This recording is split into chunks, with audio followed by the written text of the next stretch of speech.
Welcome to the Choir Conductor podcast. Each episode features a conversation with people in the choir or music education profession. I am your host, Zach Thompson. Let's start the show. Hey everybody, welcome to the Choir Conductor podcast. I'm your host, Zach Thompson. Today my guest is Bethany Jennings. She is the high school choral section chair for the North Carolina Music Educators Association. We had a great conversation about all things NCMEA, music across the state of North Carolina, learned some great tips for teaching hybrid classes during COVID-19, and just lots of other good, valuable information that Bethany provided, not only for teaching choir, but also just the organization of NCMEA as well. From previous episode, we have some new countries being added, or people from countries being added from my analytics from Anchor. From the last episode, we have the following new countries: Iceland, the Netherlands, Russia, and Austria. That's pretty cool, getting people from all over the world listening to this podcast.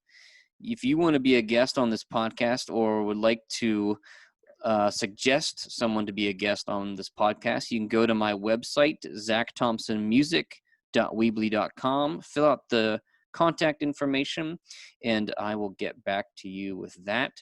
I would also really appreciate it if you would send this podcast to your fellow music teachers or choir people or people that just like to listen to podcasts in general. And it would be really great if you could leave a review on whatever podcast platform you are listening to this, or leave a comment and a like on YouTube. All right, this is episode number 28 with Bethany Jennings. Bethany Jennings, thank you so much for being on the Choir Conductor podcast. I'm very excited to get to talk to you, and looking forward to hearing about everything that you have going on. So thanks so much for being here today. Thank you for having me. Yeah, so let's start. Let's talk about with your involvement with the North Carolina Music Educators Association. My current involvement, or my involvement in total, because that goes back many, many years. I joined NCMEA when I was actually an undergraduate student at UNCG many moons ago. But my current involvement is I'm serving as chair of the high school choral section. And actually, that's a 2-year term. So my term is ending in November. And then I will be the past chair. Okay, great. And so being kind of the head of the high school choral aspects, what does that kind of entail for your job description? Yeah, well, that's funny. So it depends. Well, I guess, yeah, you could go pre-COVID, what it was supposed to be, and then now, what it's become. Yeah, I think for me, we had a unique kind of series of events in which for our section, you serve as chair-elect for 2 years, and then you serve as chair for 2 years, and then you serve as past chair for 2 years. But I was currently serving on the board as the sight reading chair, and right before our new terms, our chair-elect resigned his position.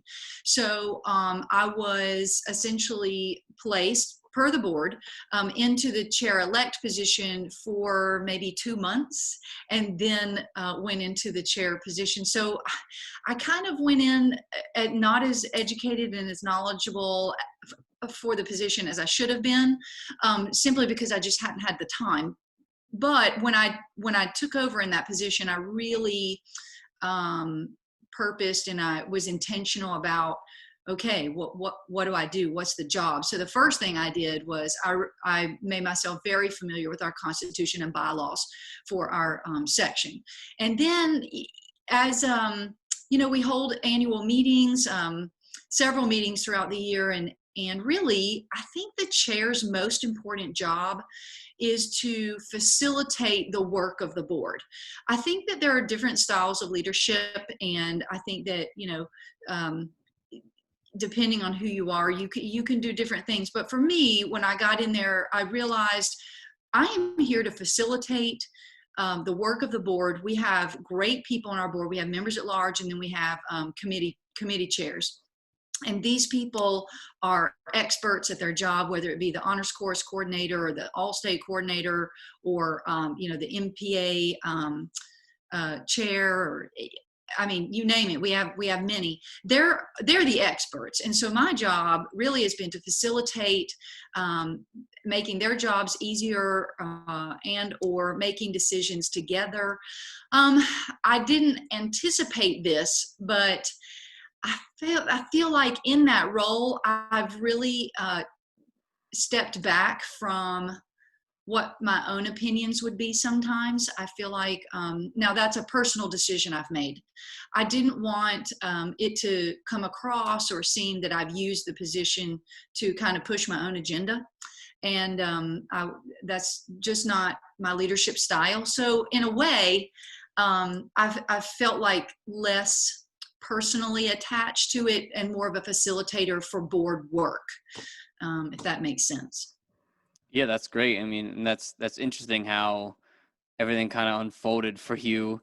You were, the right place at the right time, and it sounds like you have, a great attitude for going into it, and you're, listening to other people, taking their expertise into consideration, and it's not just I have the position, so you have to listen to me, and that's fantastic for really anything you go into. But it sounds like you're making the best of the situation that happened.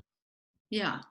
And so I saw on the website you mentioned member at large. What does that entail for those people? Yeah, great question. So our members at large are represented, well, it depends. So throughout my term, I've really tried to help the board altogether, us define who does what's my job, your job, not just my job, but anybody's job. Whose job is it? And also that we should all be kind of knowing what each other's job was. And I say that because I served as the sight reading chair, happy to do so. I really enjoyed that position, but I did not take the initiative myself to learn or know anything else pretty much on the board. So I've really encouraged us to kind of all be knowledgeable about everybody's position on the board. And one of those, truthfully, kind of nebulous positions has been member at large. Now, that said, they are voting members of our board, so we need them because they are elected by our membership, and they are crucial to us making decisions, and we need their input and that kind of thing. But as far as utility roles, they serve as help during the annual conference. The members at large are asked to help at any given time, different committee chairs, or at different events, and pull in and just kind of be a jack of all trades for the board. We have been intentional in the last year. So we just had an election cycle last November, electing new members at large, but we were very intentional at electing membership from across the state. So for us, that means the West, the East, and the central part. So I'm not saying that our board has ever been all in the East or all in the West, but we were just more intentional about making sure that our representation on the board from the members at large was diverse across the state. Some of our teachers in the eastern part of the state deal with different issues than the western part of the state, and we just really felt strongly that we wanted to have full representation on our board. So that's another good thing about our members at large. They're the voice of the membership. Yeah, that makes sense. Yeah, and it's almost, like going from like Asheville to like Wilmington, that might as well be two different countries. I mean, like it's so like our states, it's pretty diverse in what we have. So that's smart to get, the whole, all of aspects of the state for that's a good idea. And I want to come back to sight reading later, so remind me if I don't get to that, because I'm really into sight reading. um so let's take a step back and kind of talk about what you're doing as far as teaching high school right now. Right. So I teach at Stuart Cramer High School. It's in Belmont, North Carolina, which is just west of Charlotte, probably about 15 minutes west. Okay, I'm in Matthews. Okay, so we're close. Yeah. Yeah. And Stuart Cramer was built in 2013, so we're in our 8th year of operation, and I've been there since it opened. And currently, right now, as of today, we are in a Plan B hybrid situation for student learning. So our school has about 1,000 students. It is split in half. So the first half of the alphabet comes on Monday and Tuesday, and the second half of the alphabet comes on Thursday and Friday. And then everyone, including teachers, we are at home doing strictly remote learning on Wednesday. Now that said, when the students are at home, so if you're in the second half of the alphabet, you're going to be at home Wednesday, Thursday, Friday. I also have to offer online curriculum for them for Thursday and Friday, even though I am teaching the other cohort face-to-face. So That's a lot. yeah, the longer I'm doing it, I feel like I figured it out, but I will not disguise the fact that the first couple of weeks there were probably lots of tears, and I'm not even a crier. So, Yeah. but I just had to wrap my mind around it. And I think what I'm doing, it works for me. I don't know that it would work for anyone else, but it works for me. And we're just rolling with it for right now. Wow. Yeah. So you're my first guest that I've talked to that's been hybrid. I've talked to people that are either like fully in person or fully online. And so how have you been handling having both in person and online? How you've been navigating that? Well, let's first distinguish that face to face, when I have students face to face, we started out, it's a long story, but we started out singing minimally, less than 30 minutes a period with masks on, distanced. It was not clearly communicated by our district at the time that we could or could not. So my colleagues and I in the county decided that we would not sing for the first 2 weeks. We just felt like, what if we go home, or if there's an outbreak, we didn't want anyone to point fingers at the chorus programs. So my colleagues and I decided, okay, we're not going to sing. But then week 3 came, and my classroom is now in the auditorium. So I can space them out really well in the auditorium. So we were singing, like I said, minimally. And then we got the directive from the county that we cannot sing.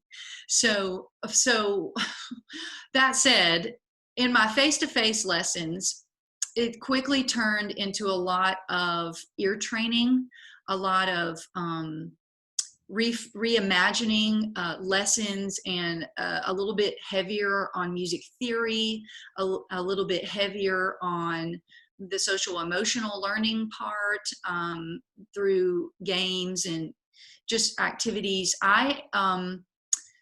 So what's happening is that the kids are coming to school, but because teachers are having to teach face-to-face and online, a lot of teachers are posting things online. And so when the kids come to school, they're getting online because the information is already online. But I have promised my students that we will not do that. I don't ask them to open a Chromebook during the face-to-face time. And we are in it doing some different things, and but we are not singing currently. During the last 3 or 4 weeks since we got the directive that we can't sing, I have literally nonstop been trying to convince the adults in our area that we can sing safely. And so that's taken up the majority of my evenings and that kind of thing. As for the remote learners, You know, again, it's hard. I think every situation is unique, but for me, I have a remote day 1, remote day 2, and remote day 3. So I post work for them on those 3 days. If your remote day is Monday or Wednesday, that's your remote day 1. If your work is, if you're remote day 2, you're going to do that on either Tuesday or Thursday. What the biggest piece of advice I have for anyone that's going to do what I'm doing is, for me, I could not get the remote work to work. I just couldn't get it to line up until I treated it as review from the week prior. So essentially what I'm teaching face to face this week, the students will see next week in their remote work. That's, I know that sounds strange. Why wouldn't I just do it this week? Well, because once you get into it, you realize someone's always ahead. So in order to keep them together, I do face to face, and then the remote work is a week later. I review the week prior face to face. It's pretty confusing. Yeah, I mean, yeah, it sounds like you're making the best of a situation. And so, when you got the news, or whenever you had to tell your students the news, hey, we're not allowed to sing anymore, how did they handle that, and how are they, how are they being, like, just sitting with that, being in choir, but not necessarily being allowed to sing? Um, I have lots of friends that are in Plan C and they're virtual, and many of them were really, and rightly so, complaining about how hard that is and just how difficult it was. And I just got to a point where I had to say to them, I can't listen to that anymore, because you don't have to actually sit in front of your kids and not sing. It was awful. They were so deflated. And but I'm very lucky. My students, I did tell them, I promised them that I would not let this sit on this, that I would do everything that I could to educate others how we can do this safely. And that's exactly what I did. I did the research. My principal was so tired of me. Bless her. She's actually on our side. It was some of the county officials. And then, my students have been so gracious and so patient. Their patience is running out, but they have been so gracious. And every day they do ask me, can we sing today? Can we sing today? And I say, no, it's coming. It's coming. So it's rough. It's rough. Even singing just 30 minutes out of a 90-minute period, it's like night and day. Their whole demeanor and their engagement, and they've been great. But I'm really looking forward. We did get the directive that we can sing. We just don't have the actual date yet. Oh, okay. Well, that's a step in the right direction, I guess. Yeah. So you have block periods. Yep, we do. I teach 3 blocks a day. Okay. Wow. Yeah. I my previous school, we had block, and I like it for, like, advanced or upper ensembles, especially in high school. It's almost like, this is what you're gonna do in college. But then, having it with, when I used to have, like, it was called just, like, music of the world. It was the arts class you had to take if you didn't want to take an arts class. And so that wasn't the funnest thing to be in there for 90 minutes, but yeah, there's advantages of both. And so that's good that, they're sticking with it. And it's really, just nice and interesting that, like, they want to sing, like, just let me sing, like, this is what I want to do. And I think, in some way, this is going to give a greater appreciation to everybody, or that has, like, ever sang before, that now, once this all goes back to whatever normal will be, the choir is going to be, like, almost like choir 2.0. It's just going to be this new and amazing thing that's going to happen. At least that's my hope. But, we'll see. And so what kind of, I'm just it's interesting to hear about, and I know there's a bunch of other teachers that I'm talking to. What are kind of like the fun sort of music activities or games that you're doing that other people might want to try out? Well, some of the games are, well, they're not, some of them are just not very music related.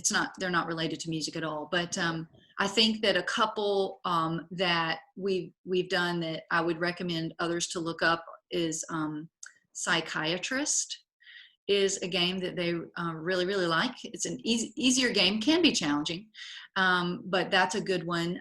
We've also played, oh gosh, I hate to say it, we play this game called Pass the Clap. I know that doesn't sound great, but it is what it is. It's just a game where they try to clap at the same time, but it involves anticipation and then breathing and coming together at the same time.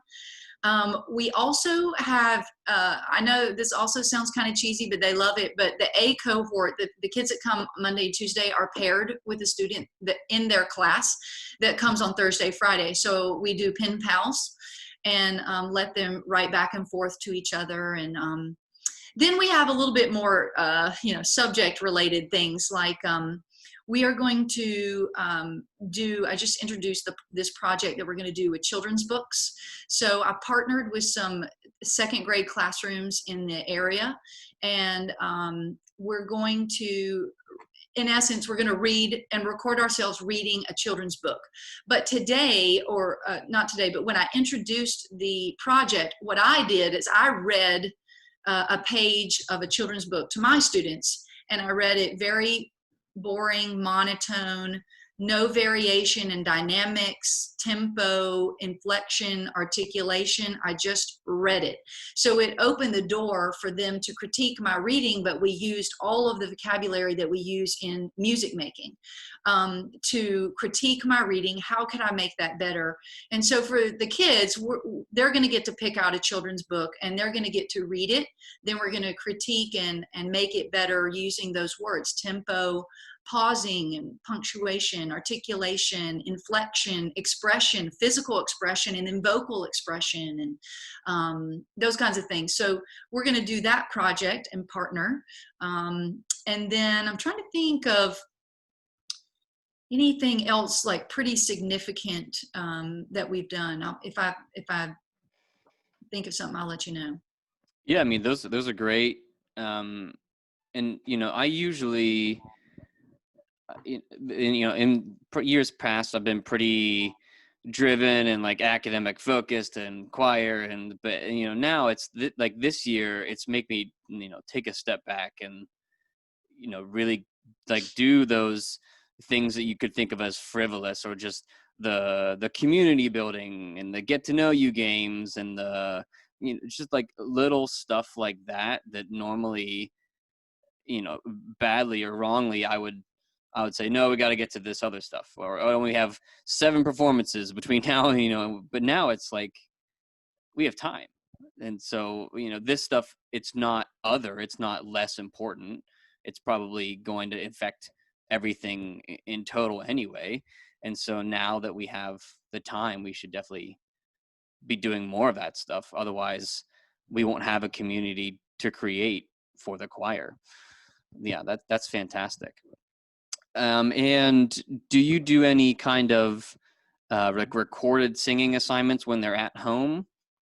Yeah, good question. So now the answer is no, but I don't do that, and I'll tell you why. I don't do that. Let me say, I don't do that yet.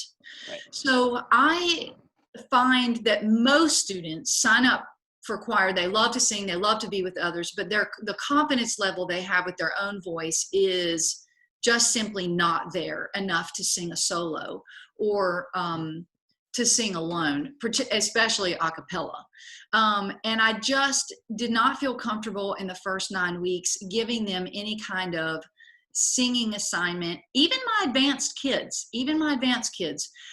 because I didn't want them to start the year off with that kind of anxiety. They already have so much anxiety. And I know that there is the other side of that coin that says, well, you got to start them that way and they'll get used to it. But for me, I was also that kid, who would have said, oh, I'm out of here. I'm not doing this anymore. So that said, what I have done is, well, also we haven't been singing. We haven't been allowed to sing. So what I've done is I've been singing a little bit, just small tunes, melodies, rounds, and canons. And when I feel like the rapport in the room with me, especially the new students, is good, and their confidence in my ability to teach and be protective of their feelings, they know that in the next, because our quarter is about to end, but they know it's coming.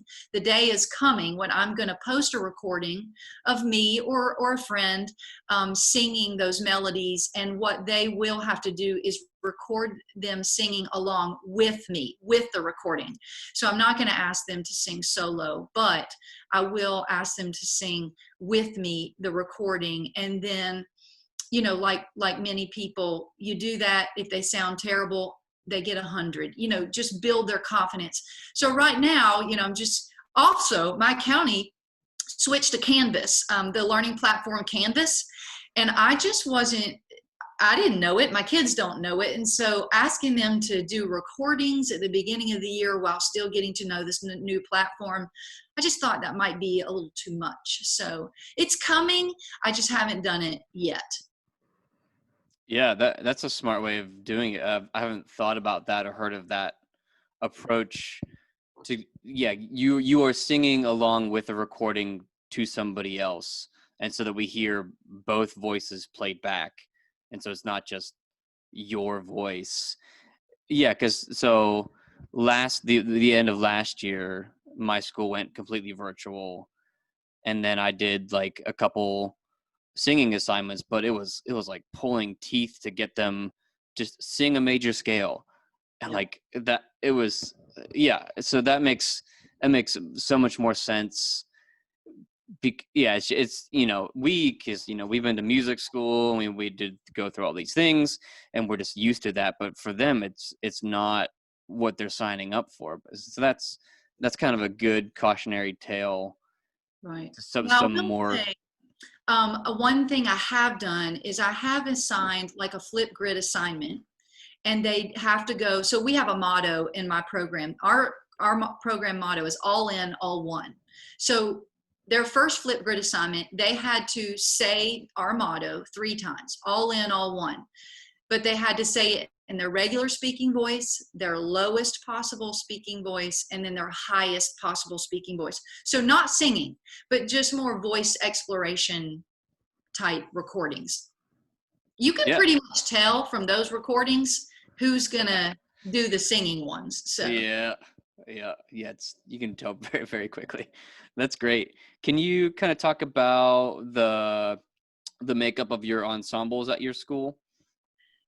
yeah, so I have 3, and we're block. I'm fortunate to have, so if they sign up for choir in my school, it is a year-round class. They take it fall semester and spring semester. I have 3 blocks. First block is traditionally all freshmen. Sometimes I'll get a sophomore or a junior in there that just want to start from the beginning. And then also I might have a sophomore or 2 in that class that I just did not feel was ready, probably needed to do it again. So they take vocal music 1 in the fall, and then they take vocal music 2. I move them to vocal music 2 in the spring. Second block, I have predominantly 10th graders, although that class is 10th through 12th grade. So it's predominantly 10th graders, and we call it the junior varsity chorus. So predominantly 10th through 12th, and that is vocal music 3 honors for the fall and the spring. Then in 4th block, I have juniors and seniors, seniors only. That's what we call the varsity class, and they're in vocal music for honors. So they're all mixed. However, in the spring, I flip them around a little bit, and the advanced class, the varsity class, meets during third period. So when we have lunch during third period, so we have the flexibility to send the women to lunch and have a men's choir, and then the women will come back from lunch, and then the men go to lunch, and then we have a women's choir. So when we go to NPA, we have we take 5 choirs. We take, the freshman choir, the JV choir, the varsity men, and the varsity women, even though there's only 3 blocks. So Wow, that's fantastic. And that's a really smart way of doing that, to split them over lunch. It sounds like you have a great schedule going on. That's fantastic. And let's get back to sight reading. So let's jump 2 years in the past, before COVID was a thing. And what, first of all, made you want to be the sight reading chair? And then kind of talk about the sight reading strategies that you like to use with your choirs. Okay. I think for me, I started to really understand the importance of sight reading, and really, I'll just say music literacy. In my first position, I taught middle school. But I can play the piano, but I can't play the piano, if that makes sense. So I'm not I'm a the same way. pianist. Yeah, same way. I can play the piano, I just can't play the piano. So for me, I realized that if I could teach my students how to actually read the music, then we could get a whole lot more done faster. But I went to a workshop conducted by Dr. Carol Krieger, and yes. She's fantastic. She is. And then I immediately employed just a little tiny piece of some things she was telling us, because working with her is really kind of like standing in front of a fire hydrant and trying to get a sip of water. It's just, it's a lot.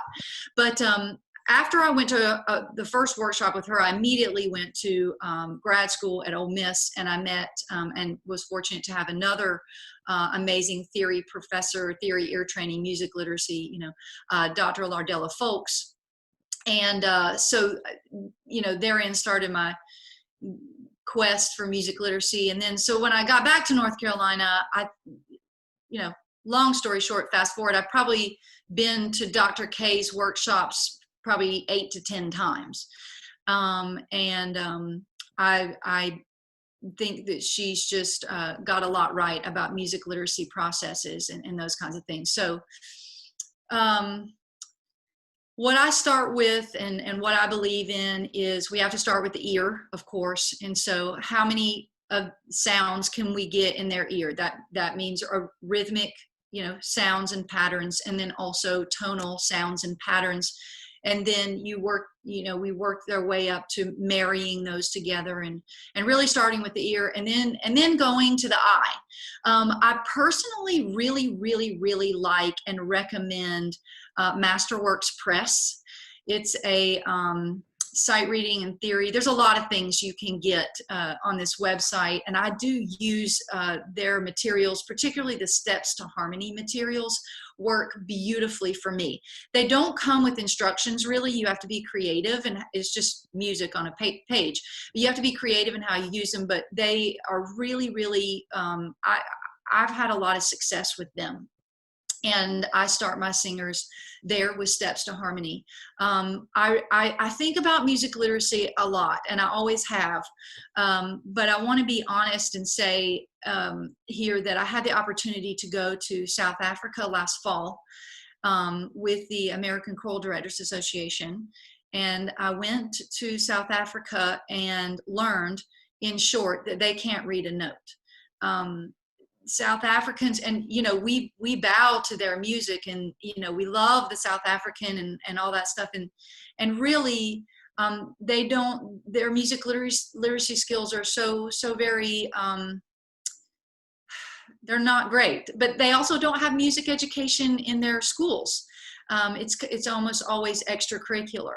Now that said, they can read tonal lines like crazy, and their harmony skills far surpass ours. So what they lack in literacy skills, they totally make up for and maybe even pass us in harmony skills. But all that to say, I'm sitting in South Africa, concert after concert after concert, and just blown away by the sound and the choral technique and all of this, and just thinking, and they don't read a note. And I really had a huge epiphany about music literacy and sight singing. And I'm wondering, I'm not saying that we do or we don't, but I have been wondering for a year now, do we put too much emphasis on music literacy? I know that's so, oh my gosh, I will lose friends, but you know what? This is how I feel. Do we put too much emphasis on music literacy? So I asked the conductors, how do these singers learn their music? Well, they get practice tracks. They get practice tracks, they learn the pitch and rhythm, and when they come together for rehearsals, they put the music together and they actually make music. And so for me, I've just thought a lot about the pendulum, right? So the pendulum has swung over here to music literacy. And I have friends that say they will not give their choir a piece of music unless they can read it, right? And then over here on this side, we've got South Africans making some of the most beautiful music I've ever heard, and they can't read a note. And so I'm changing my philosophy a little bit on the balance of it all, and prioritizing what's important in the choir. And I'm not saying it's not important. I just don't know if it's as important as I once thought it was. Yeah, that's very interesting. That yeah, you know, you hear all these great recordings, you think, you know, South Africa, but yeah, it's a totally different system. So myself, I've taught in a couple different states, and in Florida, they had their sight reading was mandatory as part of NPA, and so I'm wondering why, or maybe, you know, there's probably a positive or a good reason. In North Carolina, it's like optional, and so what's the reasoning, if you know, behind that? Yeah, good question. So I think what I remember in some board conversations, this has come up before, not in a while, but I remember it's come up before, and the fear is that if we make it mandatory, then people won't do it. And that's not what we want to do. We don't want people to be so anxious. And the truth is, and you know, as conductors, when we go to NPA, yes, it's about our students, but it's about us. And so our fear was, if it's mandatory, people won't participate, and that's not what we want. Now, what we did do was make a rule, procedure, policy, that you can go sight read for comments only. And that's what we encourage for sure. But we've also taken big steps, like, for example, we wrote a script. So it's been a little tricky because some of these adjudicators, they do things differently, and hasn't always been very consistent in the sight reading room. So we created an adjudicator script so that teachers can use that script in their own classrooms to prepare their students, but really prepare themselves what to expect in the sight reading room. And my guess was probably about 6, maybe 8 years ago, there were a lot of teachers that were doing sight reading with their students, but because it seemed like this big mystery that no one, I wouldn't say no one, but not a lot of choirs were doing it. I do, though, have good news that in the last 6 to 8 years, the number of choirs sight reading has skyrocketed. That's great. Yeah, it is good. And we think that's part and parcel because you can go to sight reading for comments only, but also Dr. K has been in the area and she does workshops all over the state. The younger teachers are also coming out just thirsty for how to teach music literacy, and their teacher taught them. And so we're seeing just more and more conductors willing to take their choir for sight reading. So I don't think it's off of the I don't think it's off the docket.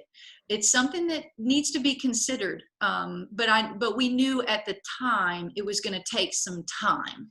So might be something we need to bring back up, although maybe not this year. Yeah, no. But it even like for me teaching in Florida and then teaching in North Carolina, having in Florida, knowing that your choir had to sight read, that changes your whole year. Like you have to teach them that way, but then that takes, that's a lot of your focus then, because this is, you have to do this and that's part of the thing. But it's nice having it be the option. If your school wants to have more academic rigor and have more emphasis on music literacy and sight reading, you can do that. If you want them to go the other way, you have that option too. So I think that's smart. What kind of systems do you use? Do you use Takadimi? Do you use solfege? What did you use for your sight reading? Yeah, for rhythm, I am Takadimi all the way. I, Yep. of course, was taught on numbers, and then I started out teaching numbers, 1E and 2N. Mm-hmm. But I do feel like Takadimi, there is no other way. I like it. Yeah. Yeah, it works. It transcends meter. The kids like it. I think it's great.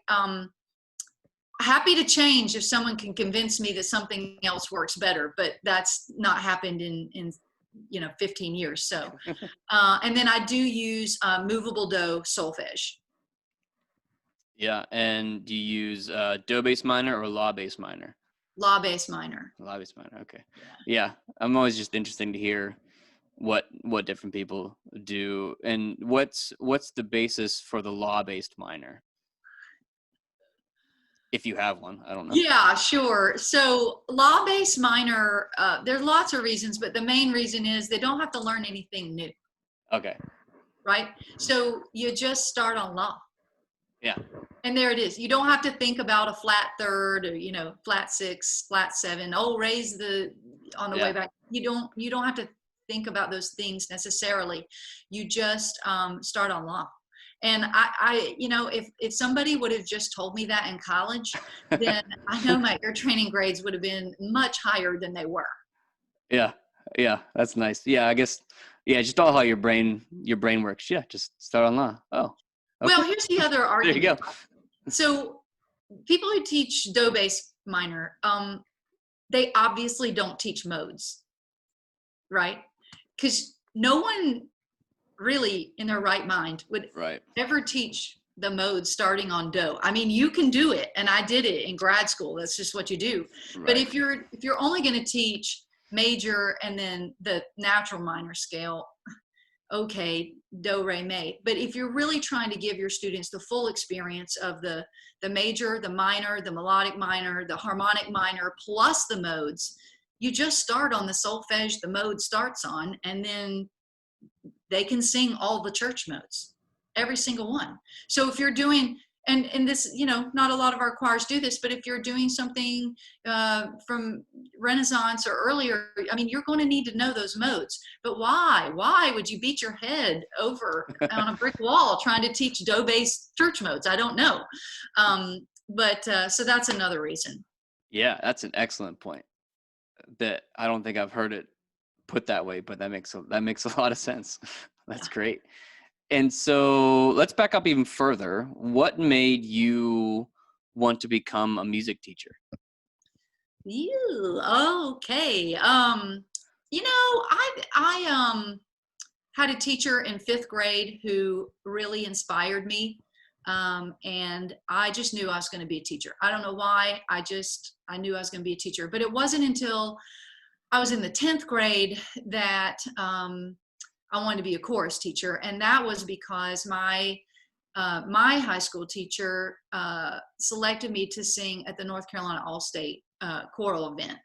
And so I was at the All-State, and I remember Dr. Bing Vick from Furman.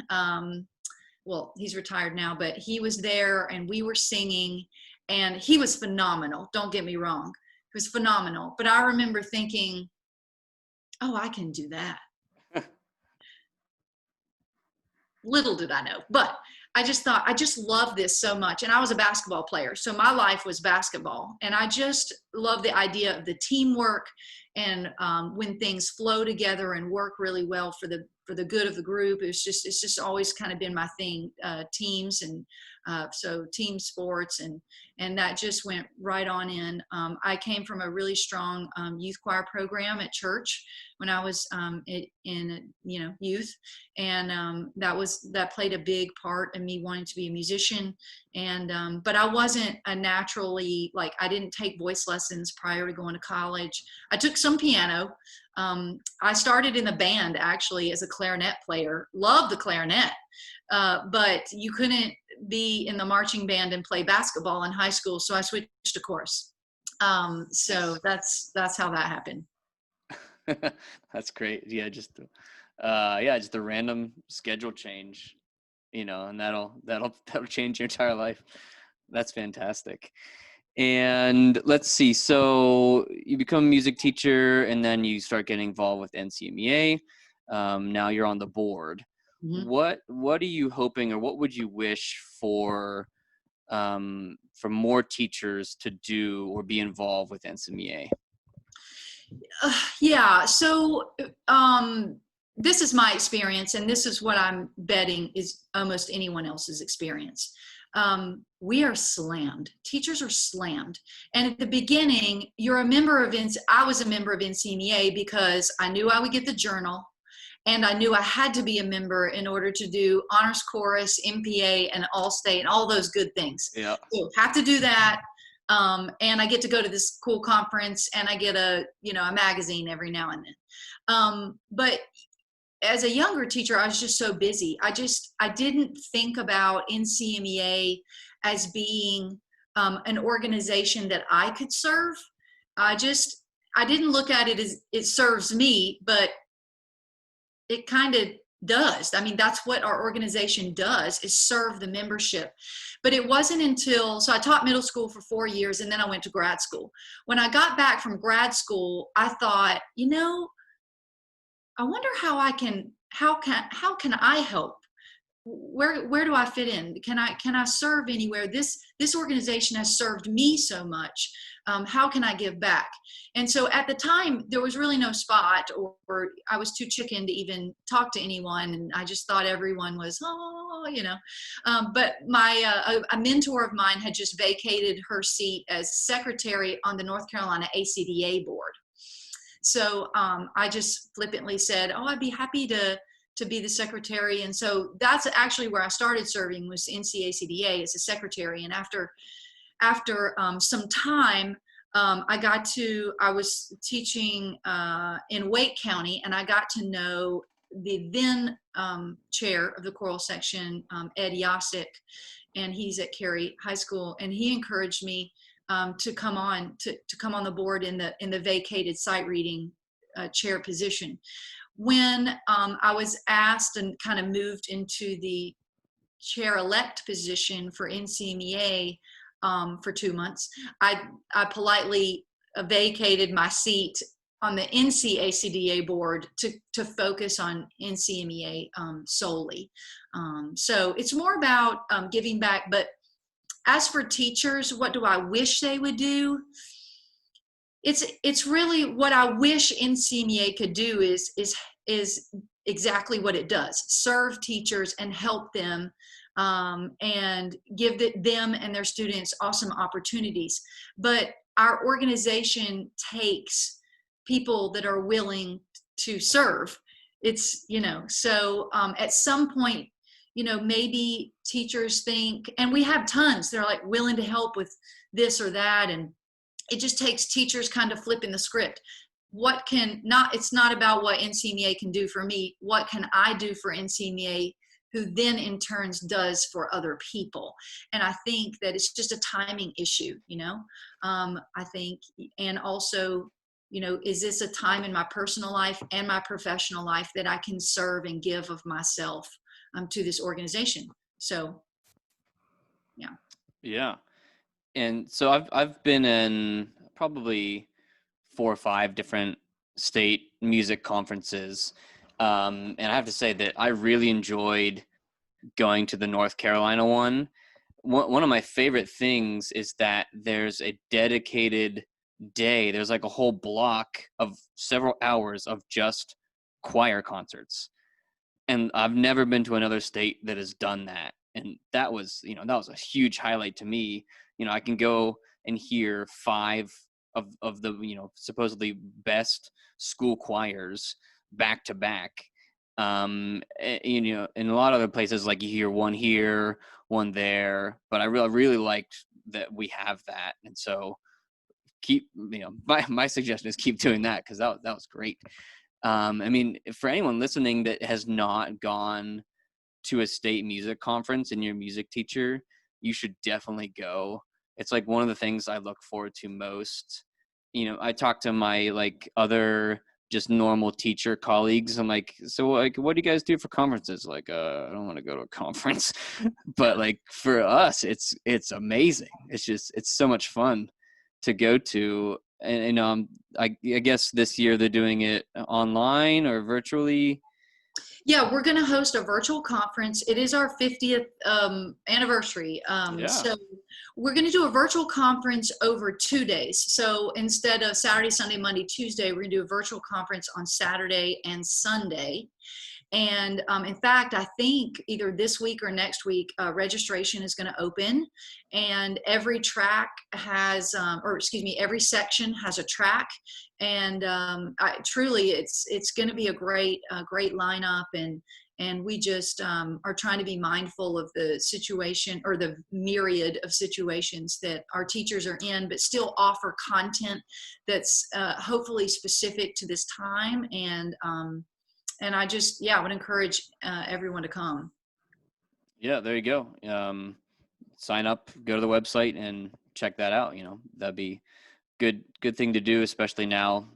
Some people might have more time than others, or they might not. They might live somewhat far away from conferences. Now there's no travel time.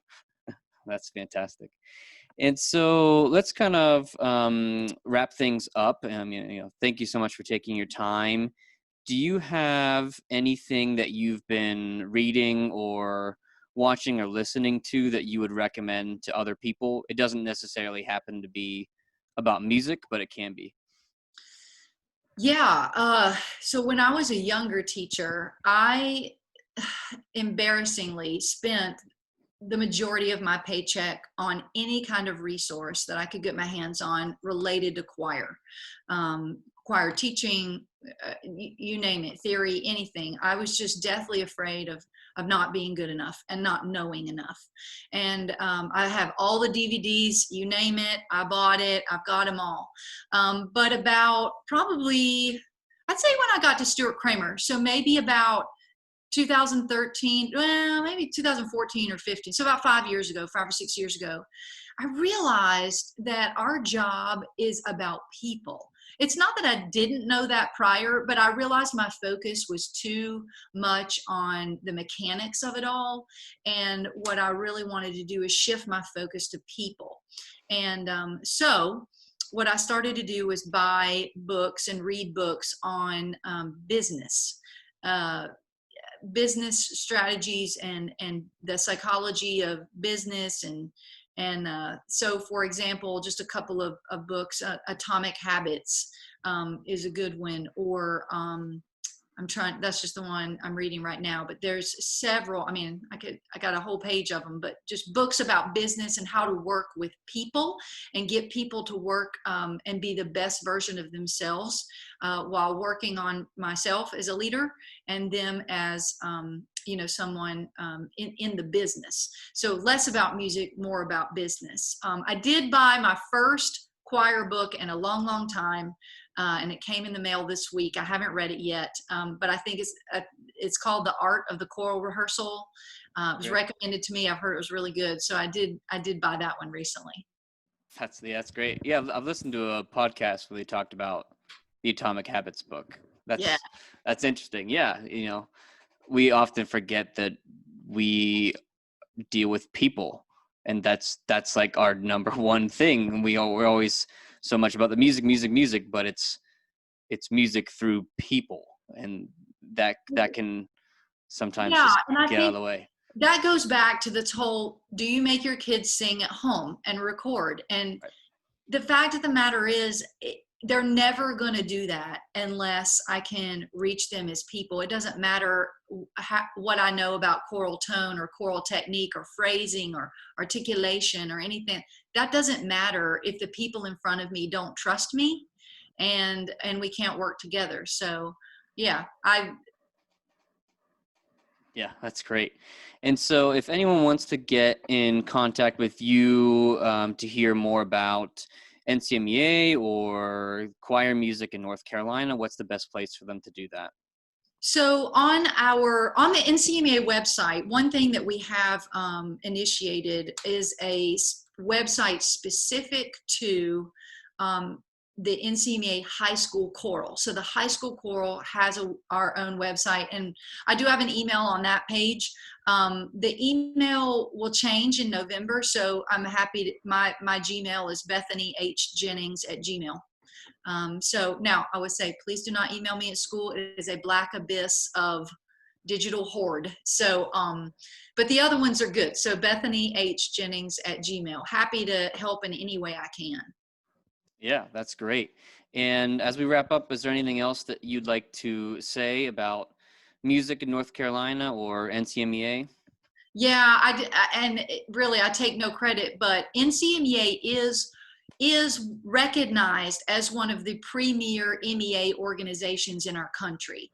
It is Oh, one of, yeah, it is, and that's recognized by the larger NAFME. So it's one of the most financially healthy, it's one of the more robust, and I think that particularly this year, we've got a bunch of teachers who are members because they have to be a member for MPA and honors course. And now that all these things may or may not be happening, I know that some teachers are thinking, oh, well, I don't need to join back this year. I'm not going to get anything out of it. But the fact of the matter is, so many of our board members and the big board members, our current president, our past president, and our executive director is amazing.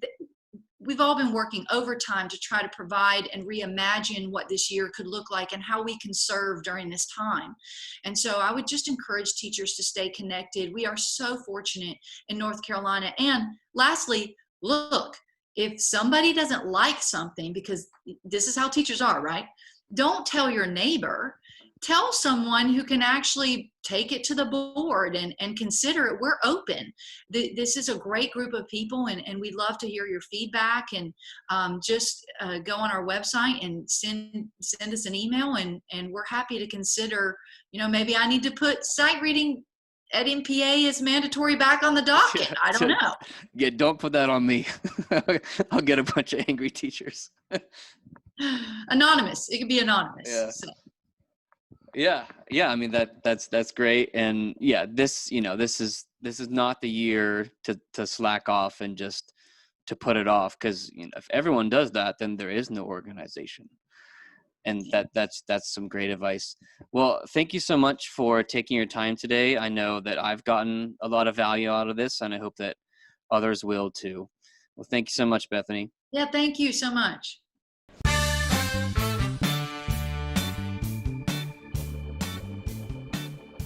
Thank you for listening to the Choir Conductor podcast. Please subscribe to our podcast on iTunes and leave a review. Go to zackthompsonmusic.weebly.com for show notes, an archive of podcast episodes, and free compositions. Have a great week.